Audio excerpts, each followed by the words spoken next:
একই সাথে নষ্ট এবং চরিত্রহীন একটা মেয়েকে বিয়ে করার জন্য ধন্যবাদ। কে আপনি?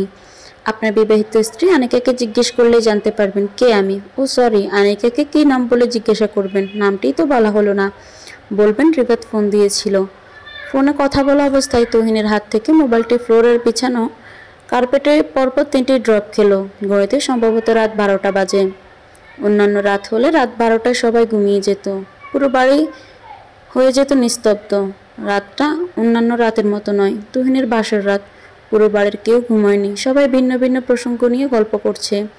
ফ্লোরে কার্পেট পেছানো ছিল বলে মোবাইল পড়ার সামান্য শব্দ কেউ খেয়াল করেনি। তুহিন ফ্লোর থেকে ফোনটি হাতে নিয়ে দেখলো ফোনটি বন্ধ হয়ে গেছে। খোকা, কি হয়েছে? কোনো সমস্যা? তুহিনের মা রাবেয়া বেগমের প্রশ্নে তুহিন চমকে উঠল। ফোনে কথা বলা অবস্থায় তুহিনের হাত থেকে ফোনটি পড়ে গেছে, এ ব্যাপারটি রাবেয়া বেগমের চোখ এড়ায়নি। তিনি পিছন থেকে ঘুরে তুহিনের সামনে এসে দাঁড়ালেন। তুহিন অপ্রস্তুত গলায় বলল, না মা, তেমন কিছু হয়নি, ফোনটি হালকাভাবে ধরা ছিল, তাই হয়তো পড়ে গেছে। এটা কোনো ব্যাপার নয়, রাত 12টা বেজে গেছে। ঘুমোবে না? দেখিস না বাড়িতে কত মেহমান, ঘুম আসবে কিভাবে? রীতা, নিশি এবং পলিরা ফুল সাজানো কমপ্লিট করে ফেলেছে, তোরা যেতে বলেছে, সেটা জানাতেই এসেছি। তুহিন শীতল গলায় বলল, ঠিক আছে মা, আপনি ঘুমিয়ে যান, আমি যাচ্ছি। মা যেতেই তুহিন একটা স্বস্তির নিঃশ্বাস নিল। তুহিনের রুমটা দোতলায়। তুহিন সিঁড়ি পা রাখতেই একবার মনে হলো অপরিচিত নাম্বারে আসা ফোনটির ব্যাপারে মাকে জানানো উচিত। জানালে মা কি মনে করবে? কষ্ট পাবে না তো? খুব কষ্ট। মাকে জানানো হলো না। দোতলায় বেয়ে উপরে ওঠার সিঁড়ির সাথে 2টি টপ রয়েছে। 2টি টপই পাতাবাহার গাছ লাগানো। লাইটিংয়ের কারণে টপগুলো অসম্ভব সুন্দর লাগছে। তুহিন সিঁড়ি বেয়ে দোতলায় এসে সোজা নিজের রুমে ঢুকলো। গোলাপ ফুলের ঘ্রাণ আসছে, কড়া ঘ্রাণ। গোলাপের ঘ্রাণ এত কড়া হতে পারে তুহিনের তা জানা ছিল না। পুরো রুমটায় গোলাপ ছাড়াও গাঁদা, টগর, লিলি ফুল দিয়ে সাজানো রয়েছে। আশ্চর্য, গোলাপের কড়া ঘ্রাণে অন্য ফুলগুলোকে ঘ্রাণহীন মনে হচ্ছে। সাদা ফুলের মালাগুলো খাটের চারিদিকে এমনভাবে সাজিয়েছে, খাটে বসে থাকা আনিকার ঘোমটা দেওয়া মাথাটি ছাড়া কিছুই দেখা যাচ্ছে না। আনিকা তুহিনের উপস্থিতি টের পেয়ে সামনের দিকে ঘুরে বসলো। ঘুরতেই মাথার ঘোমটাটা সরে গেল। তুহিন আনিকার দিকে গভীর দৃষ্টিতে তাকালো। আনিকাকে অসম্ভব সুন্দর লাগছে। মাঝরাতে আকাশের আবছাগুলো সরে গিয়ে হঠাৎ হঠাৎ চাঁদটি দেখা গেলে যেরকম সুন্দর লাগে সেরকম সুন্দর। আনিকাকে এতটা সুন্দর লাগছে কেন? হয়তো 22 রাত পৃথিবীর একমাত্র রাত, যে রাতে চোখের দৃষ্টিভঙ্গি নিজ থেকেই সবকিছু সুন্দর মণ্ডিত করে তোলে। তুহিন আনিকার চোখের দিকে মুগ্ধতার দৃষ্টিতে তাকালো। 22 রাতে স্বামী তার স্ত্রীর দিকে মুগ্ধ দৃষ্টিতে তাকিয়ে আছে। দৃশ্যটি ছবির মতোই সুন্দর। তুহিনের চোখ ফেরাতে ইচ্ছে করছে না। কোনো মেয়ের প্রতি তুহিনের আগে কখনো এমনটা অনুভব হয়নি। নিশি তুহিনের বেস্ট ফ্রেন্ড, অথচ তুহিন নিশির চোখে দিকে না তাকিয়ে কথা বলতে পারে না। গত বুধবার নিশির বার্থডে ছিল। বার্থডে প্রোগ্রামের শুরুতেই নিশির ফ্রেন্ড সার্কেল সবাই এসেছে, শুধু তুহিন আসেনি। তুহিনের দূর সম্পর্কের এক খালাতো ভাইয়ের জরুরি রক্তের প্রয়োজন ছিল। তুহিন রক্ত দিতে যাওয়ায় বার্থডে প্রোগ্রামে ঠিক সময়ে উপস্থিত হতে পারেনি। বার্থডে প্রোগ্রাম প্রথমেই তুহিনকে না দেখে নিশি সামান্য রাগ করলো। যখন ফোন দিয়ে তুহিনের ফোন বন্ধ পেল, তখন রাগের মাত্রা বহুগুণ বেড়ে গেল। তুহিন রক্ত দেওয়া শেষ করে বার্থডে প্রোগ্রামে উপস্থিত হলো। যখন হলো তখন প্রোগ্রাম শেষ পর্যায়ে। প্রোগ্রামে নিশির ফ্রেন্ড সার্কেল ছাড়াও নিকট আত্মীয় সবাই এসেছে। মানুষজনের কারণে বাসার ড্রয়িং রুম ভিড় লেগে আছে। তুহিন বেড ঠেলে নিশির সামনে গিয়ে দাঁড়ালো। নিশি কঠিন গলায় বলল, প্রোগ্রামে আসিসনি কেন? আমি তোর কে? নিশি, শোনো। কি শুনবো আমি? আমাকে শুনতে হবে না, সত্যি করে বল, তুই প্রোগ্রামের তারিখই ভুলে গিয়েছিলি কিনা? নিশির রাগ বহুগুণ বেড়ে গেছে। বার্থডে প্রোগ্রাম আসা সকল মেহমানদের সামনে সে তুহিনের সাথে চেঁচামেচি করছে। অন্য সময় হলে তুহিন চুপ করে থাকতো, এখন চুপ করে থাকার সময় নয়। চুপ করে থাকলে রাগের মাত্রা আরো বেড়ে যাবে। নিশির রাগ ভাঙানোর জন্য সত্যিটা জানানো দরকার। তুহিন মাথা নিচু করে শীতল গলায় বলল, নিশি, মানবতার কল্যাণে আমাকে ছুটে যেতে হয়েছে। একজন রোগীর চেয়ে তোর বার্থডে প্রোগ্রামটি নিশ্চয়ই বেশি গুরুত্বপূর্ণ নয়। তুহিনের কথা শুনে নিশি সাথে সাথে চেঁচামেচি থামিয়ে দিল। নিশি একবার তুহিনের দিকে তাকাচ্ছে, আর একবার নিজের দিকে। প্রোগ্রামে আসা সব মানুষের মাঝে মুহূর্তে নীরবতা চলে এসেছে। নিশি খানিক সময় নীরব থেকে বলল, ঠিক আছে, মানছি তোর কোনো দোষ নেই, কিন্তু কিন্তু কি? নিশি থেমে থেমে বলল, তুই আমার চোখের দিকে তাকাতে লজ্জা পাচ্ছিস কেন? আমি কি তোর অপরিচিত কেউ? অপরিচিত মানুষরাও তো কথা বলার সময় একজন অপরজনের চোখের দিকে তাকিয়ে কথা বলে। কি বলে না? নাকি মিথ্যা বললাম? সবসময় খেয়াল করেছি তুই আমার সামনে আসলে মাথা নিচু করে কথা বলিস, কারণটা কি জানতে পারি? সেদিন নিশির কথা শুনে তুহিন তার মাথা আগের চেয়ে আরও নিচু করে ফেলেছিল।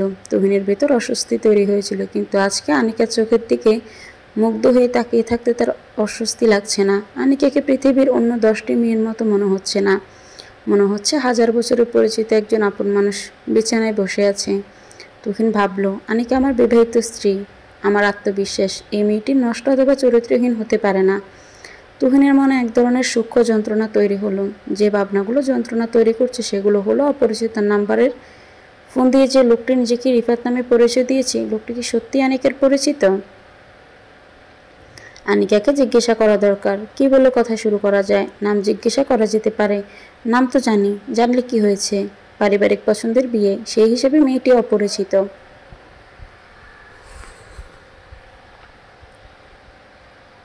নাম জিজ্ঞেস করে কথা শুরু করা যেতেই পারে। নাম কি তোমার? আনিকা চুপ করে আছে, তার চোখে অপেক্ষার সংকেত। আরেকবার জিজ্ঞাসা করলে তবে নামটি বলবে, তাই অপেক্ষা করছে।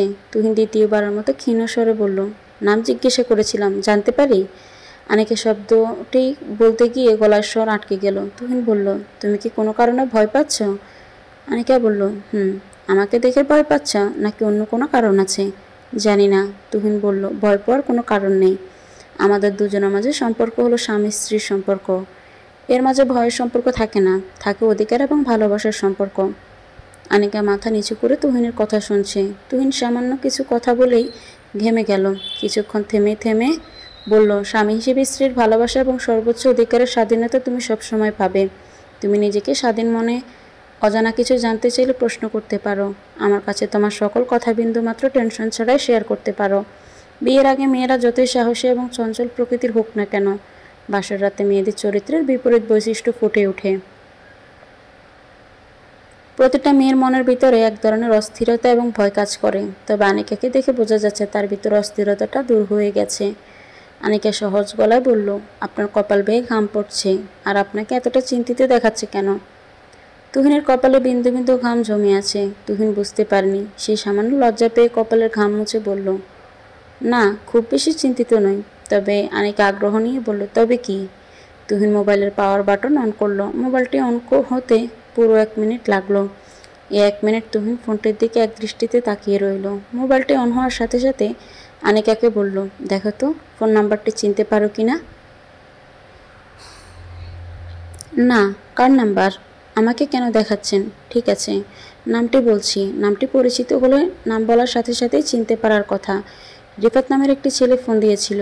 আনিকা, সত্যি করে বলো রিফাতের সাথে তোমার কিসের সম্পর্ক? আনিকা, সত্যি করে বলো রিফাতের সাথে তোমার কিসের সম্পর্ক? আজকের রাতটি তাদের বাসর রাত।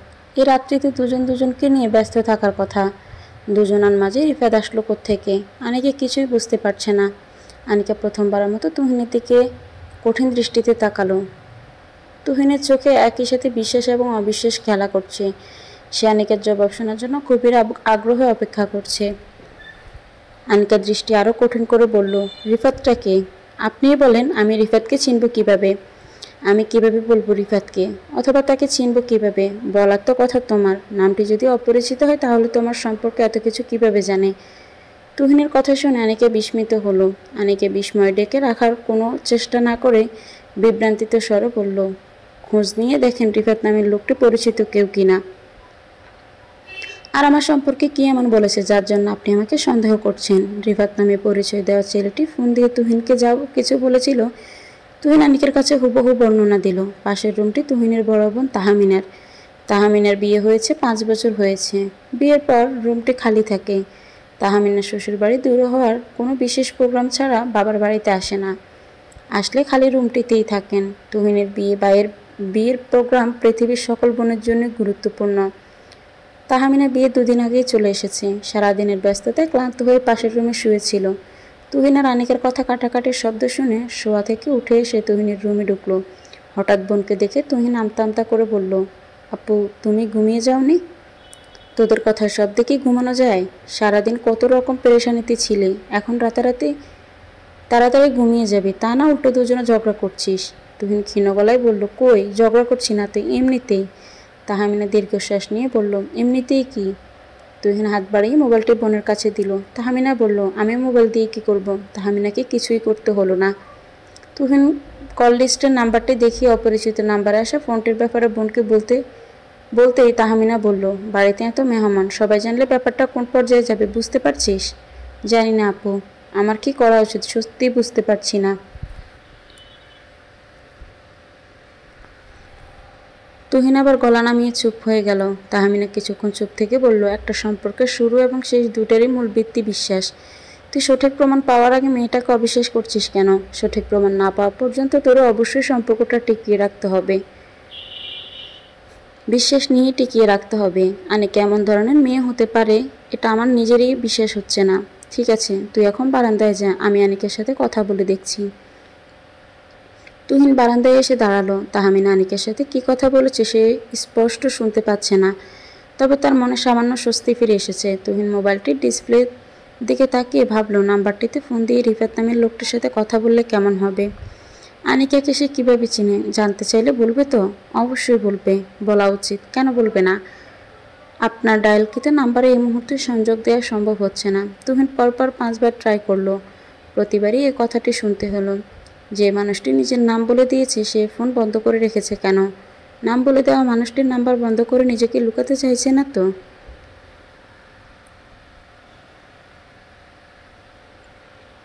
নিজের পরিচয় গোপন রাখতে চাইলে নামটি না বললেই পারত। লোকটি কি তাহলে আমার নিজেরই পরিচিত কেউ? কি হতে পারে? আশিককে ফোন দিয়ে দেখি নাম্বারটি চিনতে পারে কিনা। আশিক তুহিনের কাছের কয়েকজন বন্ধুর মধ্যে একজন। তুহিন যে কোনো সমস্যা সবার আগে আশিককে জানায়। তুহিন আগে কখনোই ধরনের সমস্যার সম্মুখীন হয়নি। সে বুঝতে পারছে না আশিকের কাছে পুরো ব্যাপারটি শেয়ার করা উচিত কিনা। আশিককে ফোন দেওয়া হলো।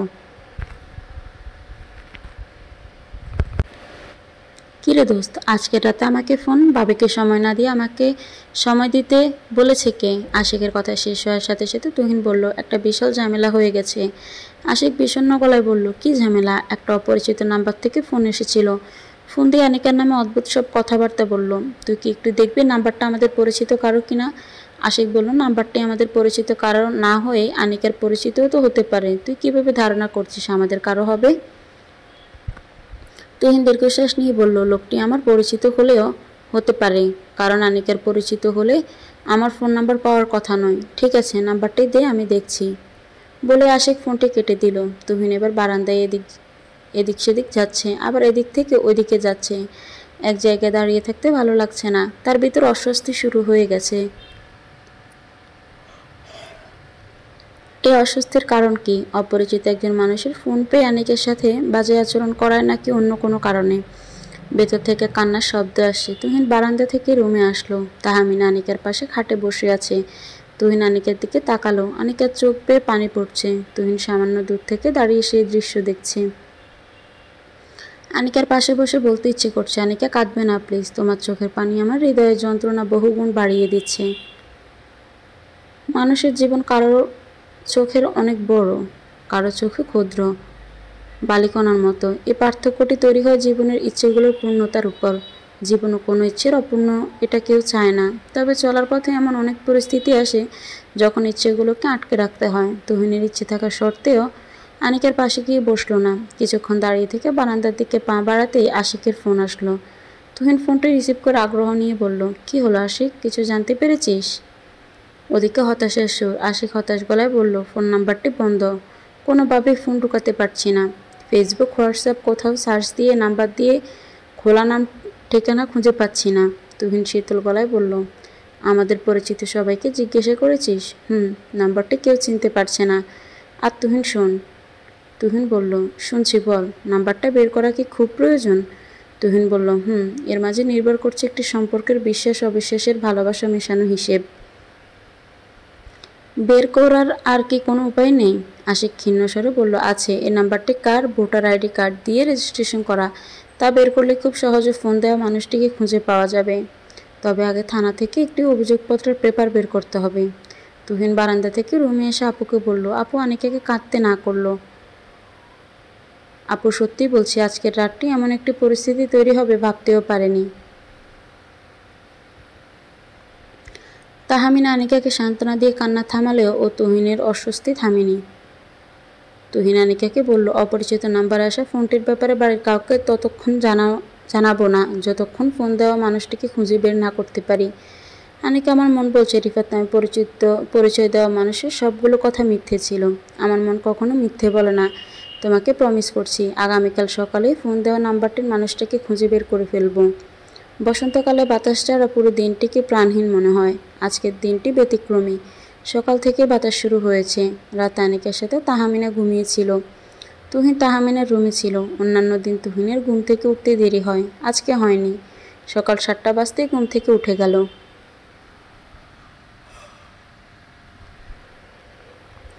বাসার সবাই ঘুমিয়ে আছে, তাই তুহিন কাউকে না জানিয়ে সোজা আশিকের বাসায় চলে আসলো। আশিক কিন্তু সকাল সকাল তুহিনকে তার বাসায় দেখে বুঝতে পারলো পুরো ব্যাপারটি কতটা গুরুত্বপূর্ণ। আশিক দেরি না করে তুহিনকে নিয়ে থানায় আসলো। পুরো ব্যাপারটি ওসিকে বুঝাতে অনেকক্ষণ দেরি হলো। তবে যখন ওসি ঠিকঠাকভাবে বুঝতে পারলো, বোঝার পর নাম্বারটির ডিটেলস বের করার অনুমোদন পেপার দিতে দেরি করলো না।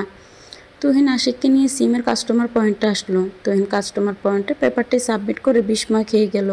তুহিন দেখলো রিফাত পরিচয় দেওয়া অপরিচিত নম্বরটি সিম থেকে ভোটার আইডি কার্ডের রেজিস্ট্রেশন ডিঅ্যাক্টিভ করে দেওয়া হয়েছে।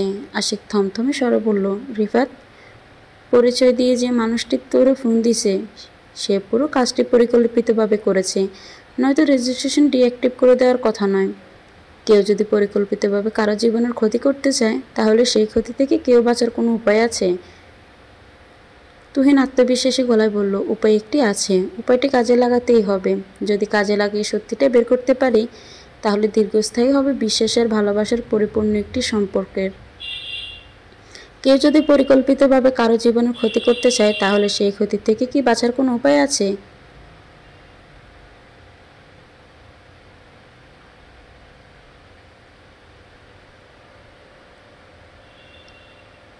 আশিক বলল, চল বাসায় ফিরে যাই। যা, আমি যাব না। যাবি না মানে? কেন যাবি না? তুহিন শঙ্কিত গলায় বলল, দাঁড়াবো কিভাবে? তুই নিজেই বল। সঠিক প্রমাণ বের করতে না পারলে আনিকের সামনে গিয়ে দাঁড়াবো কিভাবে? আরে বোকা, টেনশন কি হবে? এই মুহূর্তে তোর বাসায় থাকাটা বেশি জরুরি। ফোনের ব্যাপারটি যদি বাসায় সবাই জেনে যায়, অবস্থাটা কি হবে চিন্তা করেছিস? আশিক ভুল বলেনি। তুহিনের বিয়ের অনুষ্ঠানে আসা কাছের আত্মীয় এখন অনেকেই রয়ে গেছে। এই মুহূর্তে রিফাত নামের অপরিচিত মানুষের কথাগুলো জানলে পুরো ব্যাপারটি কেউ পজিটিভভাবে নিতে পারবে না। সবার মাথায় অদ্ভুত সব চিন্তা চলে আসবে, যে চিন্তাগুলো খুব সহজেই তুহিন এবং আনিকার মাঝে স্বামী স্ত্রীর সম্পর্কটি নষ্ট করে দিবে। তখন কি করবে তুহিন? সম্পর্কটি টিকিয়ে রাখতে পারবে তো? দুজনে বাসায় ফিরে যাওয়ার জন্য দেবপুর স্টেশন থেকে সিএনজিতে উঠল। দেবপুর হলো তুহিনদের বাড়ি থেকে সবচেয়ে কাছের স্টেশন। স্টেশনের সাথে একটি দিঘি রয়েছে। দিঘিকে কেন্দ্র করে গড়ে উঠেছে দেবপুর দিঘির পাড়ের বাজার। বাজার থেকে সিএনজি করে বাসায় যেতে 1 ঘন্টা লাগে, তবে সিএনজি 5 জন যাত্রী ছাড়া ছাড়ে না। তাড়াতাড়ি বাসায় ফিরে যাওয়ার জন্য তুহিন সিএনজিটি রিজার্ভ করে নিল। সিএনজি দ্রুত গতিতে চলছে। ভিতরে দুজনেই চুপচাপ বসে আছে। ড্রাইভাররা গাড়ি চালাতে সময় যাত্রীর সাথে কথা বলতে পছন্দ করে। এই ড্রাইভার ব্যতিক্রমী। সে নিজেও কোনো শব্দ না করে গাড়ি চালিয়ে যাচ্ছে। 5 মিনিট পরে গাড়ি তুহিনের বাসায় পৌঁছে যাবে। তুহিন হঠাৎ নীরবতা ভেঙে বলল, মামা গাড়ি ঘোরান। গাড়ি ঘোরাবো মানে? বাসায় যাবি না? আশিকের কণ্ঠে বিরক্তির ছাপ। তুহিন উত্তেজিত গলায় বলল, না ড্রাইভার মামা, এক্ষুনি গাড়ি ঘোরান। দেবপুর বাজারে ফিরে যেতে হবে। গাড়ি ঘোরানো হলো। হঠাৎ করে গাড়ি ঘুরিয়েছেন কেন? ড্রাইভার এই জাতীয় কোনো প্রশ্ন না করে আগের মতো চুপচাপ গাড়ি চালাচ্ছে। গাড়ি দেবপুর বাজারে এসে থামলো। আশিক তুহিনের কর্মকাণ্ড কিছুই বুঝতে না পেরে কঠিন গলায় বলল, এখানে ফিরে আসার কোনো মানেই হয় না। শুনি তো, কি করবি এখন? সিমের কাস্টমার সার্ভিস পয়েন্টে যাব। আবারও কেন যাবি? তুহিন আত্মবিশ্বাসী গলায় বলল, দেখব আজকের দিনে এই সার্ভিস পয়েন্টে কতটা সিম ডিঅ্যাক্টিভ করা হয়েছে। আশিক বলল, পাগল হয়ে গেছিস? রিফাত নামে ছেলেটি এখানে এসে সিম ডিঅ্যাক্টিভ করবে কেন? তুহিন শীতল গলায় বলল, আমার বাসা থেকে সার্ভিস পয়েন্টটি সবচেয়ে কাছে। যদি আমার পরিচিত কেউ হয়ে থাকে, তাহলে এখান থেকেই ডিঅ্যাক্টিভ করাবে। আনিকার পরিচিত কেউ হলে কিছুই করার নেই। তবে চেষ্টা করে তো দেখতে পারি। ঠিক বলেছিস, আনিকার পরিচিত কেউ হলে ডিঅ্যাক্টিভ করাতে এখানে আসার প্রশ্নই ওঠে না। চল দেখি আজকের দিনে যে সিমগুলো ডিঅ্যাক্টিভ করেছে। ডিঅ্যাক্টিভ করা নাম্বারের লিস্টের সাথে ফোন দেওয়ার নাম্বারটি মিলে কিনা। স্যার, আপনারা আবার এসেছেন কেন? বলেন, কি হেল্প করতে পারি? সার্ভিস পয়েন্টের কর্মকর্তার কথা শোনার পরপরই আশিক বলল, আজকে সকাল থেকে এ পর্যন্ত যতটা সিম ডিঅ্যাক্টিভ করা হয়েছে সেই লিস্টটি প্রয়োজন। সরি স্যার, এই লিস্ট বিশেষ প্রয়োজন ছাড়া সাধারণ কাস্টমারকে দেখানো নিয়ম নেই। তুহিন বিনীয় সুরে বলল, ব্যক্তিগত প্রয়োজনের হিসেবটা যখন একটি সামাজিকতার বন্ধনের ভবিষ্যতে নির্ভর করে, তখন কি সেই প্রয়োজনটাকে আপনারা বিশেষ প্রয়োজন বলবেন না? সকাল থেকে এখন পর্যন্ত মোট 3টি সিম ডিঅ্যাক্টিভ করানো হয়েছে। সার্ভিস পয়েন্টের কর্মকর্তা ল্যাপটপ থেকে 3টি নম্বর প্রিন্ট করে তুহিনের হাতে দিতে তুহিনের চোখ আনন্দে ঝলমল করে উঠল। বিপদ পরিচয় দেওয়া পরিচিত নাম্বারটি ডিঅ্যাক্টিভ করা সিমের লিস্টের প্রথমেই রয়েছে। তুহিনের শ্বশুর বাড়ি অর্থাৎ আনিকাদের বাড়ি দেবপুর বাজার থেকে 120 কিলোমিটার দূরে। আনিকার পরিচিত কেউ এত দূর থেকে দেবপুর বাজারে সার্ভিস পয়েন্টে এসে সিম ডিঅ্যাক্টিভ করাবে না। তুহিন ভাবল, আমার পরিচিত যে মানুষটি কাজটি করেছে, কেন করেছে? সে তো আমার নামে মিথ্যে অভিযোগ দিলে পারত, আনিকার নামে কেন দিল? আশিক মোটা গলায় বলল, আপনাদের দরজা লাগানো সিসি ক্যামেরা আজকের দিনে রেকর্ড করা পুরো ভিডিও ফুটেজটি দেখান। সিমটি ডিঅ্যাক্টিভ করানোর জন্য যে ছেলেটি এসেছিল তাকে দেখতে চাই, হয়তোবা দেখলেই চিনতে পারবো। সার্ভিস কর্মকর্তা চেয়ার থেকে উঠে সিসি ক্যামেরার মনিটরিং ল্যাপটপের সামনে গিয়ে বসলো। তুহিনা আশিক তার পেছনে 2টি চেয়ার টেনে পাশে বসলো। সকাল থেকে সিসি ক্যামেরায় রেকর্ড করা ভিডিও ফুটেজটি প্রথম থেকে চালু করা হলো। ভিডিও টেনে টেনে দেখতে হলো না। ভিডিও শুরু 10 মিনিটের মাথায় তুহিন একই সাথে বিস্মিত এবং হতভম্ব হয়ে গেল। ভিডিওতে তুহিনের পরিচিত খুব কাছের একজন মানুষকে সার্ভিস পয়েন্টে ঢুকতে দেখা গেল। সে আর কেউ নয়, তুহিনের বেস্ট ফ্রেন্ড নিশি। আশিক বরফ শীতল গলায় বলল, ভেবেছিলাম পরিচিত কোনো ছেলে বন্ধু হবে, কিন্তু নিশি তোর বেস্ট ফ্রেন্ড হয়ে কেন এই কাজটি করতে গেল? নিশি কে চায় জানি না, বুঝতে পারছি না নিশি কেন পরিকল্পিতভাবে আমার ক্ষতি চাচ্ছে। কথাগুলো বলতে গিয়ে তুহিনের গলার স্বর আটকে গেল। তুহিনের এমন মুহূর্তে দেখে সার্ভিস কর্মকর্তা নিজেও মর্মাহত হলেন। চল এক্ষুনি নিশির বাসায় যাব বলে আশিক উঠে দাঁড়ালো। তুহিন বলল, আমরা দুজন নয়, সাথে আনিকাকেও নেব, নয়তো আনিকাকে সন্দেহ করার কারণে অপরাধী হয়ে থাকতে হবে। পৃথিবীতে কোনো স্বামী তার স্ত্রীর কাছে বিনা অপরাধে অপরাধী হয়ে থাকতে চায় না, উল্টো নিজের ভুলগুলো ডেকে রাখতে চায়। আশিককে নিয়ে তুহিন বাসায় ফিরে এসে সামান্য দেরি করলো না। আনিকাকে সাথে নিয়ে নিশির বাসায় রওনা দিল। আমাকে সাথে নিয়ে কোথায় যাচ্ছেন? কি হলো বলেন? আমি সাথে গিয়ে কি করব? নিশির বাসায় পৌঁছার আগ মুহূর্ত পর্যন্ত আনিকা তুহিনকে এই জাতীয় ছোটোখাটো অনেক প্রশ্ন করলো। তুহিন কোনো প্রশ্নের জবাব না দিয়ে নিশির বাসায় এসে পৌঁছালো। নিশিদের বাসার ড্রয়িং রুমটা বিশাল। নিশির বার্থডের দিন ছাড়াই এখানে তুহিন আরও কয়েকবার এসেছে। নিশির মা তুহিনকে দেখে বলল, নতুন বউ নিয়ে এসেছ দেখে খুশি হলাম, তোমরা বসো, আমি কফি নিয়ে আসছি। তুহিন শব্দ করে বলল, আন্টি কফি আনতে হবে না, নিশিকে ডাকুন, ইম্পর্ট্যান্ট কথা আছে। আপনিও বসুন। নিশিকে ডাকা হলো। নিশি তুহিনের সামনাসামনি সোফায় বসতেই নিশির মা বলল, বাবা কোনো সমস্যা? তুহিন কিছু বলার আগেই নিশি বলল, নতুন বউ সাথে আছে, মা তুমিই বলো, সমস্যা থাকবে কেন? যাও তো, তুমি সবার জন্য নাস্তা নিয়ে আসো। তুহিন হাতে ফোনটি সামনে এগিয়ে নিয়ে ফোনের কল লিস্টের নাম্বারটি নিশিকে দেখিয়ে বলল, এই নাম্বারে ফোন দিয়ে আনিকার নামে এসব বাজে কথা বলেছ কেন? নিশি চোখ বড় বড় করে বলল, আমি ফোন দিয়ে বাজে কথা কেন বলতে যাব? পাশে বসে থাকা আশিক উঠে গিয়ে বলল, ফোনটি তুমি দাওনি, তবে পুরো পরিকল্পনাটি তোমার ছিল। এই নাম্বারের সিমটি আজকে সকালে সার্ভিস পয়েন্ট থেকে ডিঅ্যাক্টিভ করে এসেছ। তার ভিডিও ফুটেজ দেখাবো, দেখবে ভিডিও? আন্টি ভয়ার্থ গলায় বলল, নিশি কি শুনছি এসব? তুই তোর বেস্ট ফ্রেন্ডের বিয়ের পরবর্তী জীবনে স্বামী স্ত্রীর সম্পর্কটা ভাঙতে চাচ্ছিস কেন? নিশি চোখের পানি ছেড়ে দিয়ে মুহূর্তেই চোখ লাল করে বলল,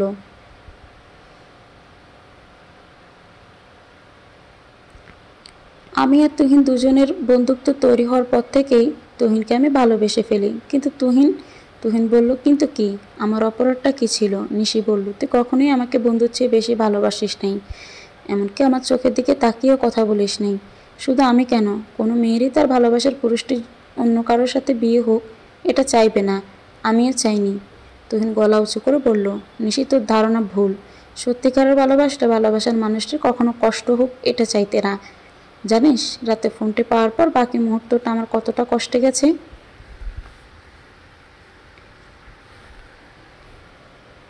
নিশি মাথা নিচু করে সোফায় বসে আছে, কেউ কোনো কথা বলছে না। তুহিন হাই তুলতে তুলতে বলল, বন্ধুত্ব এবং ভালোবাসার সম্পর্কের অনুভূতিগুলো সম্পূর্ণ আলাদা। তুই নিজেও বুঝতি তোর সাথে আমার বন্ধুত্বের সম্পর্কের বাইরে আর কোনো অনুভূতি ছিল না, তাহলে কেন আমার সাথে এমনটা করলি?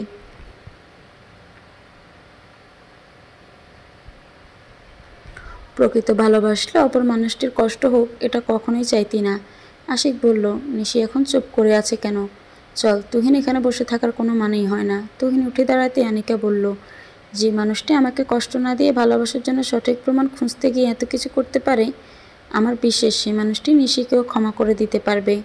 মেয়েদের জীবনটাই এমন, ভালোবাসার স্রোত তাদের জীবনটাকে এমনভাবে পাল্টে ফেলে, নিজেরাই বুঝতে পারে না কোনটা ভুল আর কোনটা সঠিক। তুহিন দ্বিতীয়বারের মতো আনিকার চোখের দিকে গভীর দৃষ্টিতে তাকালো। এই দৃষ্টি আনিকার কথাগুলো মেনে নিয়ে স্বামী স্ত্রীর সম্পর্কটি ভালোবেসে এগিয়ে নেওয়ার দৃষ্টি।